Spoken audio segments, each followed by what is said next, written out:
Bonjour à toi, cher spectateur. Et oui, si tu te poses la question, ce film existe. Il sort en 2023. C'est une coprode japonaise et américaine. Et même moi, j'ai un peu du mal à y croire. Mais nous allons parler donc du live action Les Chevaliers du Zodiaque, réalisé par Thomas Baginski. Et l'histoire, oh là là, Seiya est un jeune garçon qui semble vivre une vie tranquille, faite de combats clandestins, etc., tout en essayant de faire le deuil de sa sœur qu'il a perdue il y a de très nombreuses années. Et d'un seul coup, Sean arrive et lui dit qu'il a un cosmos, qu'il doit apprendre à le contrôler, et il va l'embarquer avec lui, et youpla boum, ça va devenir son maître tortue génial. Quelle introduction. Ah bah t'as vu ça? En plus, tu mélanges les univers de Dragon Ball et de Exactement, Saint parce Seiya, mais qu'on c'est aime bien. mélanger les Non, univers non, mais ici, deux très grands mangas de la même époque qui sont tous deux les très deux bons souillés. animes, ouais, qui Tous sont... les deux souillés. Oui. Alors, quand même, bon, pour la petite histoire, c'est moi qui ai proposé à C'est ce Valentin que d'aller voir j'allais ce dire, film. quand Voilà, même. Il faut placer le contexte. Moi, il faut être honnête. j'avais prévu de parler de Marlafraise. Je m'étais dit, oh, c'est un sympa. Et il y a Pierre-Emmanuel en milieu de semaine dernière qui me fait, il y a le Chevalier du Zodiac qui sort, est-ce qu'on fait la vidéo? Mieux. Oui. Et donc Pierre-Emmanuel est là. Comment vas-tu? Ben, très bien, je suis très heureux. On va parler d'un film où on va pas se prendre trop au sérieux. On va avoir plein de choses à dire malgré tout. C'est très différent de ce qu'on a Mais- l'habitude d'évoquer sur cette chaîne ensemble, Oui, mon oui, cher. tout à Quand fait. même. C'est beaucoup moins analytique, ou en tout cas beaucoup Complètement. moins réfléchi. Vous remarquerez que Valentin n'est pas très bien ce matin. Ah bah parce que Je pas en grande forme. je m'attendais vraiment pas à parler de ça en fait, parce que pour être sincère avec toi, moi je n'ai pas grandi avec les Chevaliers Bah oui. du Zodiac. Donc Bah oui. dans ma tête, même si à une époque j'ai pu parler du film d'animation qu'avait fait la Toei il y a quasiment 10 ans, si j'ai bonne mémoire, Ouais, ou un c'était petit peu moins. 2015, 2000, 2016 peut-être. 2016 Ouais, peut-être. un truc Ouais. comme ça. Ouais. Mais honnêtement, je connais pas trop l'univers de Masami Urunada. Kurumeda. Kurumada. Je connais juste par le biais du joueur du grenier et par le biais aussi de quelques influences de quoi ça parle. Mais quand j'ai vu qu'il y avait une adaptation, au début, moi, naïf comme je suis, je me suis dit, oh dis donc, ça a l'air d'être une adaptation japonaise. Bon, on verra jamais ça en France, mais ça peut être pas mal. Puis d'un seul coup, je vois que ça sort en France. Je me dis, oh ça peut être bien, regardons le casting. Déjà, je vois le nom du réalisateur, je fais pas très japonais, Thomas Baginski.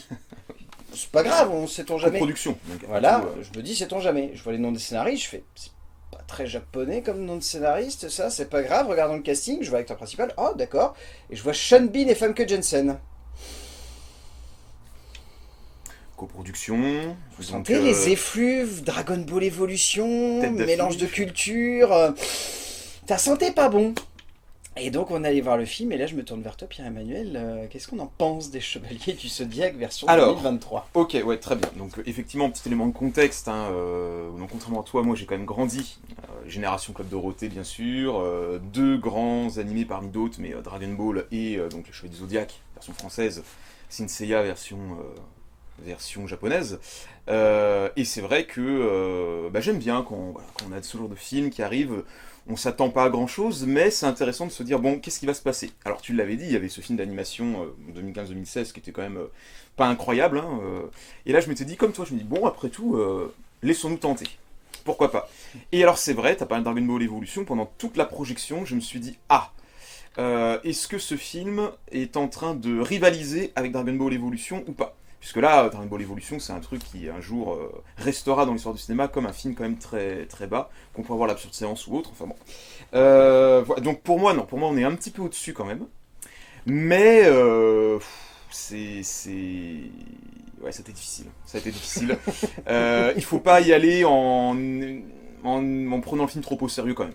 Voilà, c'est comme ça qu'il faut y aller. Ceci dit, il y a une chose qui était bien, que j'ai trouvé bien, c'est que le film reprend vraiment le début de l'arc des Chevaliers du Zodiac, c'est-à-dire vraiment la première partie où c'est l'entraînement des jeunes chevaliers, même si là on se centre sur le personnage principal, donc Seiya.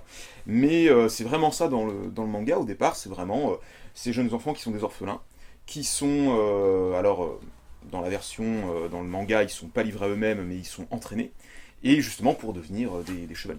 Là, bon, on a une version un peu plus 21e siècle, où on est effectivement des enfants livrés à eux-mêmes, qui doivent se débrouiller, combats de rue, etc. Pourquoi pas? Combat clandestin, c'est même pas des combats de rue, c'est Oui, combat oui, clandestin. oui, combat de rue, ce qui est- oui, c'est ça, oui. Ce qui est même pire. Oui, Hein. clandestin. Mais je me disais ça, pourquoi pas? Après tout, Ouais. bon, voilà, ça m'aurait pas gêné scénaristiquement qu'on ait ce petit changement. Mais après, c'est vrai que dès lors où on passe le premier quart d'heure, là, je me dis où est-ce qu'on va, quoi. Là, on suit quand même la ligne un peu du manga, mais il y a aussi beaucoup de liberté par rapport à l'histoire originale. Et alors, bon, on peut déjà le dire, hein, c'est pas très bien écrit, c'est pas très bien joué. Et puis, bon, les noms, certains noms sont pas respectés. Enfin, bon, voilà, c'est un sous-produit quand même des Chevaliers du Zodiac. Ah bah c'est... Voilà. D'un œil extérieur, moi j'ai juste trouvé le film banal, mais banal dans le pire sens du terme. Oui, Quoi. Cousu de fil rouge. Ah, c'est la catastrophe. Enfin, je veux dire, vous commencez le film, vous savez déjà jusqu'où ça va aller. Et moi j'étais vraiment en train de me dire, ok, bon bah à la fin il y aura un énorme cliffhanger pour teaser une potentielle suite. Il va y avoir un premier combat qui va se foirer, il va y avoir un deuxième combat qui va réussir, etc. Enfin, c'est le voyage du héros, mais version monochrome. Sans aucune subtilité, sans aucune profondeur. Et c'est même pas genre un voyage où on pourrait se dire, bon, on connaît cette histoire, mais il va y avoir quelques instants de créativité qui vont nous faire ressortir un petit peu du lot le film, et on va se dire, ok, c'est ça qui crée son identité propre. C'est pas le cas. C'est hyper banal, c'est constamment convenu, c'est pas très beau. Visuellement, c'est pas beau, quoi. Moi, il y a quelques petits trucs qui m'ont plu quand même. Ouais. Alors, le décor sur l'île, l'entraînement avec Marine, là j'ai trouvé que les décors étaient plutôt sympas. Ah bah c'est la grosse trouvaille du film, voilà. Pour le coup. Parce mais que sinon, c'est le seul décor et le seul visuel que je trouve vraiment bien. Parce que sinon, ça se voit à 10 km que ça a été tourné en Europe de l'Est. Et puis, ouais, et puis les effets sont vraiment pas dingues, quoi. Bah, on est sur un film à petit budget. Je sais pas combien est le budget, mais pour ce que c'est, en tout cas, c'est un petit budget. Hein. Malgré le fait que ce soit une coprode entre deux pays, ça se voit qu'il n'y a pas beaucoup de thunes quand même qui a été mis là-dedans. Ce qui est très problématique lorsque tu veux faire un film où justement tout repose sur la qualité des effets spéciaux. Oui. Et sur justement la qualité d'un graphisme qui va quand même permettre de se rapprocher, bon, pas non plus d'une imagerie manga parce que sinon ça va être moche. Et ça va être trop poussé, mais une imagerie qui soit mi-chemin entre les deux. Et là, non, c'est pas le cas. Non. Et puis c'est vrai qu'on voit encore, on mesure la difficulté vraiment de passer de l'animation au film en prise de vue réelle. Et moi je me disais, c'est ça qui pouvait être intéressant, c'est de se dire, tiens, un manga qui a été donc adapté en film d'animation, il y en a eu plusieurs, il y a des OAV, et là, première fois, on est en prise de vue réelle. Donc je me suis dit, bon, comme avec Dragon Ball Evolution, mais peut-être que là, ça va être différent. Bon, c'est pas réellement différent. Hein, ah non, clairement pas. Après, par rapport au scénario, oui, ce que tu disais, c'est vrai que c'est Cousu de fil rouge, mais bon, on connaît tous le manga, pour beaucoup, on a tous vu la série animée, donc en fait, on connaît l'histoire. Donc on n'était pas là pour dire on veut de la nouveauté par rapport à l'histoire. Ah non, clairement pas. Mais alors, on aurait pu dire, bah, par contre, suivez vraiment l'histoire, ne mettez pas des éléments nouveaux qui n'ont pas beaucoup d'intérêt, et puis respectez vraiment l'histoire. Et là, déjà, ça aurait été intéressant. Parce que vraiment, dans le manga, enfin, tout est bien, mais le début est vraiment intéressant. Et c'est dommage qu'il ne l'ait pas vraiment conservé dans le film. Bah non, bah, tu me tends une perche, on va passer sur le scénar. Donc à la base, c'est écrit donc, par Masami Kurumada, qui est donc le créateur de cette Seiya. Oui, et le scénario est écrit par Josh Campbell, Matt Stucken et Kill Murray. Vous verrez, pas beaucoup de noms japonais. Ce qui est un petit peu problématique pour moi, parce qu'on est sur le même problème qu'il y avait... Bon, encore une fois, on va citer ce proto-exemple parce qu'il est parfaitement représentatif de ce qui est la différence entre le regard occidental et le regard oriental sur ce genre d'œuvre. Mais encore une fois, on est sur ce même problème qu'avec Dragon Ball Evolution. C'est le fait que, certes, peut-être ces gens-là ont grandi avec cette culture et avec Senseiya, mais ils n'ont pas les éléments nécessaires pour réussir à construire un scénar qui épouse parfaitement les mêmes thématiques et les mêmes réflexions. Oui. Parce que là, alors tu vas me contredire, mais je ne sais pas, mais est-ce qu'il y avait des thématiques aussi familiales dans le manga, autour notamment de la réincarnation d'Athéna? Il y a une thématique familiale, mais qui est un peu différente. C'est vraiment justement le principe que ce sont des orphelins, que donc même Saori et non pas Sienna dans le film, bon, qui est effectivement une petite orpheline, qui est la réincarnation d'Athéna. Donc il y a cette thématique familiale sur la filiation, la parentalité. Ils sont tous orphelins. Mais c'est vrai que là, dans ce film-là, oui, ça joue de façon bizarre là-dessus, c'est pas très clair. Pour moi, c'est Dark Vador version pauvre, hein, honnêtement. Oui, mais surtout que, alors sauf erreur de ma part, peut-être que les puristes me contrediront, mais dans mon souvenir, dans le manga et même dans la série, le personnage incarné par Funke Janssen n'existe pas. Le père Ito existe, le père adoptif de Saori, donc d'Athéna existe, mais l'ex-femme revancharde qui a perdu ses mains, non, n'existe pas. Voilà, donc ça aussi, pourquoi créer ce personnage-là, enfin... Pour amener un antagoniste qui soit autre que le personnage qui est juste à côté de Famke Janssen tout du long du film et qu'on voit à 10 km qu'il a une tête de méchant, qui va être méchant, qu'à un moment il va prendre le pouvoir parce que ça se voit qu'il est méchant et bien évidemment il devient méchant. Mais parce que à mon avis il fallait un personnage qui amène de l'ambiguïté, mais en fait c'est ça le problème, c'est que on est sur un truc comme tu disais qui est cousu de fil blanc et de fil rouge, on voit tout à 10 km, on arrive à attraper le truc et on sait exactement dans quelle direction va le scénar, et on sent que les trois scénaristes ils ont potentiellement, si on veut leur pardonner, voulu greffer une thématique sur la famille mais vraiment complète, avec donc un père et une mère, ce qui peut être potentiellement une idée intéressante. Sauf que nous faire une Dark Vador comme ça, c'est un peu ridicule, parce que vraiment c'est une Dark Vador. Hein. Il y a des éclairs, il y a une remise en question à la fin, il y a limite un no, no.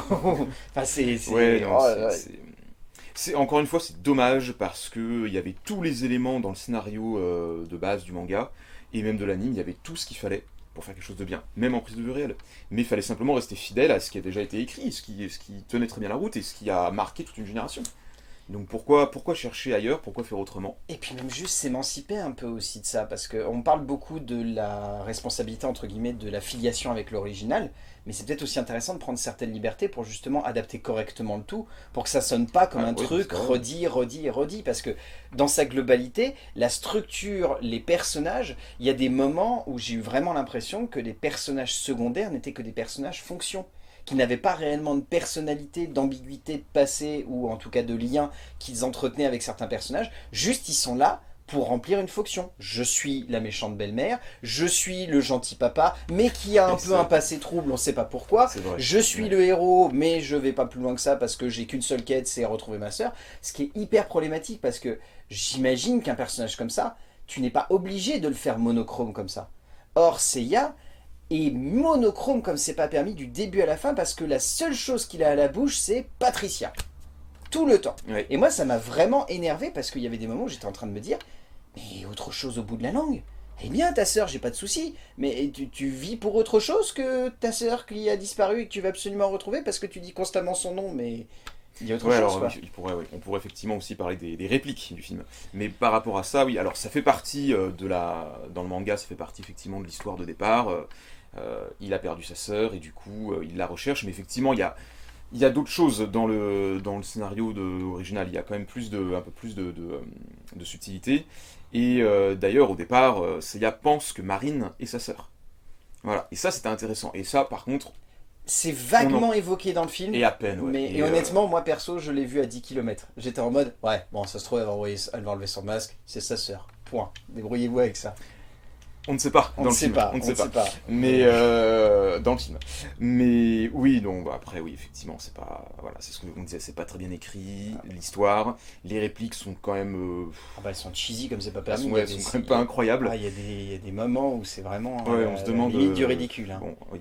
Après bon, on l'a vu en VO, faut dire. On l'a vu en VF, pardon. Donc parce qu'il n'y a pas de VO disponible. Il n'y a pas de VO disponible. Donc bon, on a vu peut-être que on peut supposer qu'en VO c'est mieux. Ouais, j'ai des doutes, honnêtement, bon. J'ai des doutes. Hein. Je te confirmerai ça un jour, mais j'ai vraiment des doutes. C'est-à-dire qu'on va le revoir en VO, ça c'est bien. Peut-être, on essaiera, on se marrera en VO, mais ouais. Donc la mise en scène, c'est Thomas Basinski qui s'y colle. Donc il faut savoir que c'est un mec qui est surtout producteur, notamment d'une série d'animation qui est sortie sur Netflix sur The Witcher. Et sinon, il a fait beaucoup de courts-métrages, un peu de tout, vraiment de tout. Mais c'est son premier long. Et alors, je ne sais pas quoi en penser, parce que je pense réussir à vaguement voir le réalisateur de films d'animation au tout début du film, parce que honnêtement, la séquence d'ouverture, c'est de l'animation. Ah oui, c'est de l'animation. Et c'est peut-être l'une des plus jolies séquences de tout le film. Oui, je suis bien d'accord. Parce qu'elle a vraiment une bonne gueule, et je trouve qu'il y a des bons effets. Parce que dès le moment où on passe en prise de vue réelle, c'est terne, c'est pas très beau. C'est des décors qui sont un peu chelous. Enfin, on est à moitié dans un entrepôt, puis on est dans une espèce de vieille usine désaffectée. et ensuite on passe dans une villa, et ensuite on revient dans... Enfin honnêtement, je blaguais quand je disais que c'était tourné en Europe de l'Est, mais je pense que ça serait pas étonnant de découvrir que c'est vraiment tourné en Europe de l'Est parce que c'était pas cher, et parce que ça permettait de Faut qu'on pouvoir regarde, utiliser des décors. Enfin, je suis désolé, mais il y a vraiment ce côté Universal Soldier 3, où tu sais qu'ils ont plus beaucoup de budget, où ils emploient des réalisateurs qui sont le fils de machin, qui était anciennement le chef opérateur, et où du coup ils vont tourner en Europe de l'Est parce que c'est moins cher d'aller tourner en Europe de l'Est. Enfin, et j'ai vraiment eu cette impression-là, en fait. Et même dans le format, tu vois. Le format du film qui est un peu particulier, en gros, Ah bah, c'est un 1,90 à un 200, et c'est un format qui est plutôt utilisé pour Netflix ou pour les séries télé. Donc ça prouve à mon avis que potentiellement à la base, Sony, ils se sont dit, on n'est pas sûr qu'on le sort au cinéma, on le sortira peut-être directement en VOD ou directement sur les plateformes. Donc pour moi, oui, il y a une possibilité ouais, comme ça, et... ils ont peut-être réfléchi comme ça. Et ouais, du coup, parce que sinon, je vois pas l'intérêt de ce format. Ce format, pour moi, il a vraiment aucune utilité, mais c'est comme il y en a plein qui se servent de format, et parfois tu te dis, quel est vraiment l'intérêt? Hormis quand tu vois un Robert Eggers s'en service pour The Northman, et où on sent qu'il a envie de faire un truc, où c'est pas complètement du scope, mais où il tente un petit truc un peu hybride. Là, honnêtement, je vois pas l'intérêt. Il y a aucune utilisation logique de ce format, et ça apporte rien au Non, mais film, c'est quoi. peut-être ce que tu dis, c'est vrai. Peut-être qu'ils ont raisonné sur une sortie directement en VOD. Parce Avant de qu'ils se ont vu dire, la catastrophe. Ils se sont dit, Ouais, on mais le dans ce sort cas-là- vraiment au cinéma, c'est obligé. Ouais, est-ce que c'était négocié dans le contrat aussi de production à la base? Je Enfin, sais pas, peut-être, ouais. je Il y sais a, pas. il y a peut-être des subtilités qu'on n'a pas, mais bon. Oui, en tout cas, ouais, bon, la mise en scène est quand même pas très bien réussie non plus, hein. Ça fait quand même bon. De toute façon, c'est ce qu'on vous disait en intro, hein, Il n'y a pas beaucoup d'espoir. on n'avait pas beaucoup, non, on n'a pas beaucoup de choses positives à vous donner, voilà. Mais Mais encore une fois, on reste sur cette bizarrerie parce que Thomas Baginski n'est pas un réalisateur américain, donc il y a encore une non, fois cette idée de vouloir un peu mélanger les cultures, j'imagine, entre guillemets. Mais c'est comme le grand paradoxe que j'ai vu dernièrement, il va y avoir un remake du Dernier Train pour Busan, donc film sud-coréen, ouais, qui est fait aux États-Unis, scénarisé par des Américains, produit par des Américains avec un casting américain, mais un réalisateur thaïlandais. thaïlandais, Voilà. d'accord. Et je sais pas pourquoi il y a On va cette bien voir, hein. logique des fois de vouloir proposer à des réalisateurs ça, mais dans ce cas-là, proposer à un réalisateur japonais qui a potentiellement grandi avec Senseiya, qui connaît un peu l'univers, qui sait à peu près comment réussir à l'emmener dans une bonne direction, et qui plus est par là même, ça permet d'avoir la Toei Animation qui va potentiellement derrière soutenir avec des effets spéciaux qui seront peut-être un petit peu plus proches du manga, mais qui seront une Oui. proposition graphique et esthétique. Et alors ça Ouais, sent que là c'est pas le cas, quoi. Ça sent que même les effets spéciaux par moments c'est chipouille, quoi. Ouais, ouais, carrément, carrément. Ouais, c'est ça qui est étonnant. C'est vrai que bon, c'est pas, bon, c'est vraiment pas un grand film, mais bon, voilà, si on va le voir, faut y aller avec le cœur léger, faut y Avec aller des potes, un avec peu des beurrés. potes, ouais, et puis se dire que allez, c'est pour passer un moment où faut pas se prendre au sérieux, faut pas prendre le film au sérieux, Eh, mais encore et une il fois, tu faut vois, rigoler. je pourrais être d'accord avec toi, mais punaise, il dure 1h52. Moi, c'est ça qui m'a Ouais, cloué aussi, ouais, ouais, c'est long. C'est super long. Alors moi pour au ce que départ c'est. j'étais content de ça, je me suis dit bon ils vont avoir le temps de développer vraiment la première partie de l'histoire, peut-être un peu plus, et donc je sais bien qu'ils se donnent un peu du temps pour mettre l'histoire en place. Mais là c'est vrai que pendant le film je me disais mais ça fait déjà 1 heure et demie et on en est toujours à ce point-là, et je me suis dit en fait on va avoir vraiment oui, juste le début avec l'armure de Pégase et puis c'est marré, après on plie boutique et puis rendez-vous dans le 2 et peut-être qu'on va avoir une trilogie, hein, et puis on va faire tout le... Mais pour moi, on est sur l'exemple parfait en fait du film qui se prend tellement avec des coronesses monstrueuses et tellement persuadé en fait d'être un truc, mais genre que tout le monde attend comme le Messie, qu'ils sont genre, non mais vas-y, on va juste mettre le minimum syndical et après par contre on va te faire une suite mon pote, ça va être génial. C'est ce qui s'était passé par exemple avec Mortal Kombat. Mortal Oui, oh, Kombat, oui, Mortal Kombat. magnifique Ouh là là. exemple où pareil, très jolie scène d'ouverture. Tu te dis, waouh, il y a de l'ambiance, il y a un truc, etc.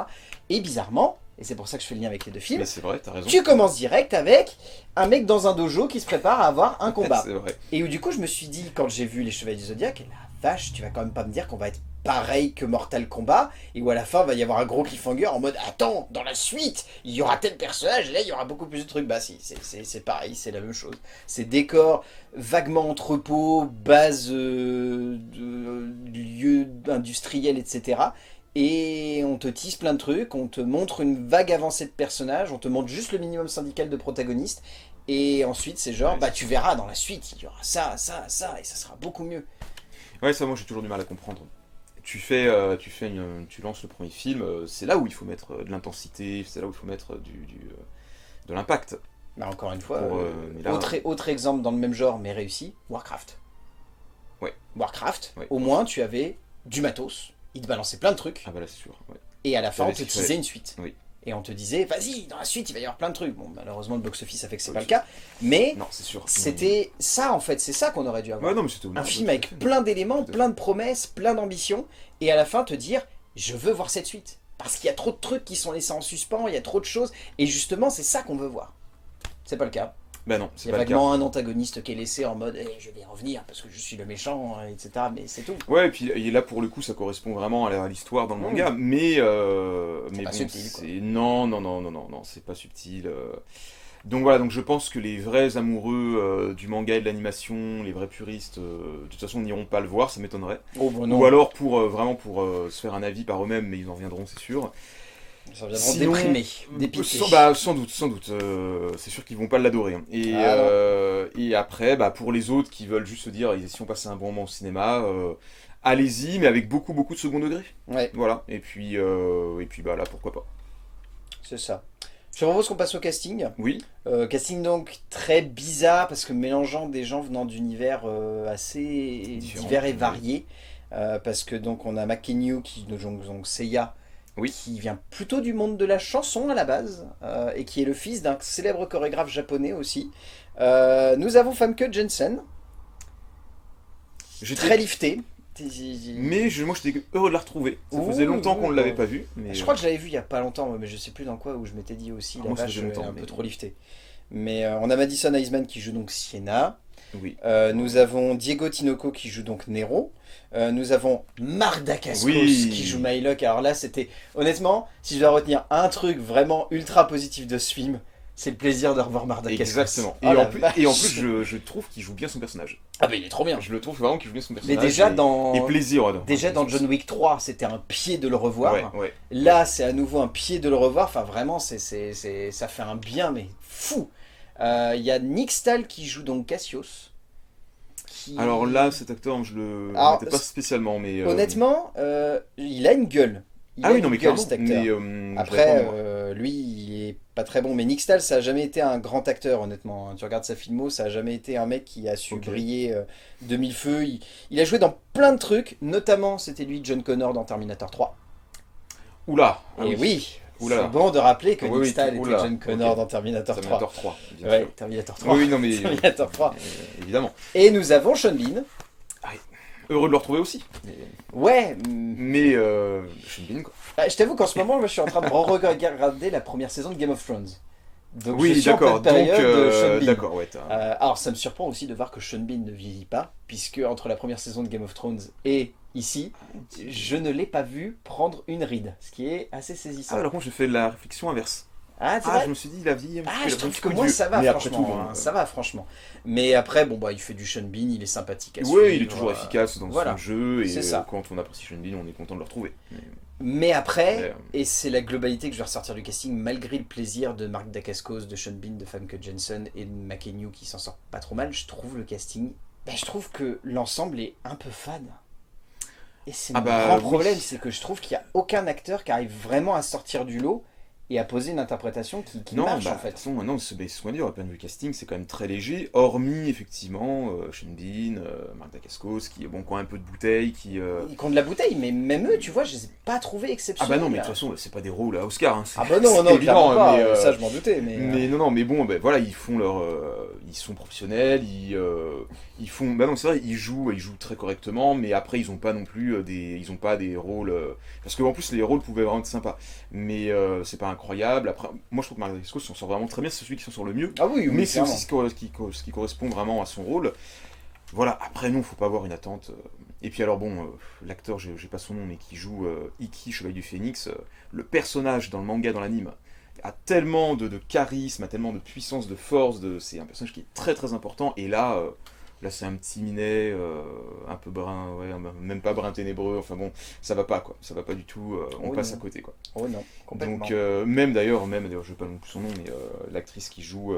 Oui, Madison Iceman qui joue Sienna, enfin... oui, Sienna, enfin Saori, Athéna, non, ça va pas non plus. Enfin, Ah non, mais elle est trop stéréotypée et puis elle a vraiment une tête trop, enfin, trop générique, quoi. Je veux dire, elle pourrait être interchangée avec beaucoup trop d'actrices. Ouais, c'est ça puis qui me même, pose problème, moi, quoi. c'est pas tellement une question de physique ou de tête, pas du tout, mais c'est juste le jeu et Ouais, mais quand je dis ça tête, va en pas, fait, quoi. je parle aussi de jeu. Oui, d'accord, De manière ouais, générale, ce que c'est tu vraiment, veux- elle ouais, pourrait être d'accord. interchangée avec un paquet d'actrices Oui, bien sûr, mais, différentes, quoi. Enfin, Mais c'est juste, il n'y a pas trop de charisme, quoi. Mm. Même pour Seiya, il n'y a pas trop de charisme. Non.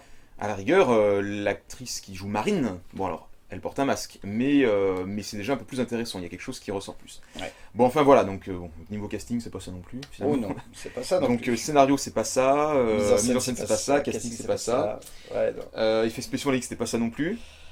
Bah, je vais te demander, Qu'est-ce que- on arrive à la fin. Ouais, Qu'est-ce que tu retiens du coup cette vidéo est cette courte. version de Chevalier du Cette Zodiac? vidéo est très courte. J'en retiens que décidément c'est compliqué de faire, d'adapter des mangas et des séries animées qui ont très bien marché dans les années 80. C'est très dur de les adapter, que ce soit en animation et encore plus en prise de vue réelle. On disait en introduction qu'on avait quand même un film seuil, un film plancher qui était Dragon Ball Evolution. Donc on n'est pas à ce niveau-là, mais quand même on tutoie. On fait un petit bisou sur la joue à Dragon Ball Evolution en disant on n'est pas loin d'être frères. En tout cas on est cousins c'est sûr. Et Cousin un peu consanguin? oh bah bon alors Christine Boutin, tu veux je dire un ne sais truc pas. comme ça? Non mais en tout cas voilà, on se tient main dans la main quoi. Ouais, Voilà et après c'est tout. Si je vous le dis, très beau décor sur l'île où est Marine et où Seiya s'entraîne. Ça j'ai trouvé ça chouette. Les décors étaient beaux. Voilà. Donc c'est vrai que ça fait peut-être un peu cher pour aller voir un beau décor pour 15 minutes de film. Voilà. Tu as tout résumé, enfin honnêtement, pour quelqu'un qui n'est pas du tout attaché au Chevalier du Zodiaque, je dirais juste que c'est banal dans le pire sens du terme. C'est même pas genre on pourrait se dire ouais ça va, c'est divertissant. Non, c'est Non. banal dans le sens où on s'en souviendra mais pas pour les bonnes raisons, ce qui est C'est ça. problématique. Vous pouvez le voir comme un objet cinématographique inédit, mais pas dans le bon sens du terme. Ouais. Et puis après, vous pouvez le voir et vous vous réconcilier en regardant, en lisant le manga ou en regardant la série d'animation des années 80-90. Et là, voilà. C'est ça. Et en vous rappelant tout de même que Dragon Ball Evolution, c'était il y a 14 ans, 2009. 2009. Et que on a quand même retenu des leçons. Je veux dire, ils n'ont pas été dans Oui, une oui, espèce oui. de caricature lycéenne vraiment ridicule. Et pour le coup, c'est à saluer, ils n'ont pas refait les mêmes erreurs. Ils en font d'autres, Ouais. mais qui Non, sont c'est pour ça, c'est pas au même niveau. qui sont un petit peu plus pardonnables, entre guillemets. Enfin, pardonnables entre grosses guillemets. Oui, bien Mais sûr. dans le sens où tu vois que c'est mauvais, où tu sens que c'est pas fait pour les bonnes intentions, mais c'est pas fait avec les pires intentions avec lesquelles avait pu être fait Dragon Ball Evolution. Ah non, mais c'était... Et ça, c'est bon de le rappeler. Je veux dire, c'est moins moche que Dragon Ball Evolution. C'est un peu plus respectueux que Dragon Ball Evolution d'un point de vue dramatique et aussi au niveau de la construction des personnages. Certes, on n'est toujours Ça. pas là-dessus au niveau du casting, au niveau de la structure dramatique et au niveau de l'esthétique. Mais voilà, pour moi, on est quand même très loin voilà, comme tu dis, il y a le bisou sur la joue, mais on n'est pas à se rouler des galoches et à oui, non, faire non. des bébés consanguins, quoi. Non, On pas est à encore, ce stade. on n'en est pas là. Heureusement. Mais ce serait sympa un jour de faire une petite projection nanar avec premier film projeté Dragon Ball Evolution, deuxième film Les Chevaliers du Zodiac. Et Un qui jour, c'est un troisième peut-être. qui sortira peut-être bientôt et on Ah se non, dira non, ah ne tiens, parle pourquoi pas de malheur, ne parle pas de malheur. C'est bien aussi d'aller voir des films Ne comme ça parle pas parce de que malheur. le cinéma c'est ça aussi. Ouais, Voilà, c'est clair. c'est qu'il y a du très bon, il y a du moins bon, il y a du franchement moins bon. Et c'est bien parce qu'on est amené cette prochaine à parler de tout ça. Exactement. On ne fait Tout à l'impasse fait. sur rien finalement. Oui. Mais donc vous l'aurez compris, n'allez pas voir les Chevaliers du Zodiac de Thomas Basinski, Non, enfin, non. Sauf si vous avez de l'argent vraiment à rien d'autre perdre et faire. que vous ennuyez. Et Ouais, vous voilà. dites pourquoi pas passer un moment un peu original. Voilà, c'est une Voilà. bonne manière de résumer les choses. Voilà. Merci mon cher Pierre-Emmanuel Merci à toi Valentin, de m'avoir merci. fait subir ça. Bah, je te remercie d'avoir accepté et d'avoir partagé ça avec moi, mais bon, Écoute, au moins on a fait une bonne vidéo, ce fut rigolo. voilà, on a parlé de plein en de espérant choses, qu'elle voilà, vous plaira comme ça. et une vidéo légère. Mais j'espère que la prochaine fois qu'on se retrouvera, ça sera pour un bon film. Ah mais oui c'est sûr. J'espère. Non mais là c'est sûr. Enfin J'espère. a priori, A priori, oui. faut qu'on en parle. Oui. Et d'ici là, on va dire aux gens d'aller voir des films parce que c'est bien d'aller voir des films et on se retrouvera pour parler de films, bien évidemment. A plus. À bientôt. Qu'est-ce que tu me fais regarder, Pierre? Non mais il y avait le Cosmos et tout. Oui, c'était- le Cosmos, il est là. mais Pas très ouais drôle. non bon. On regardera le numéro 2.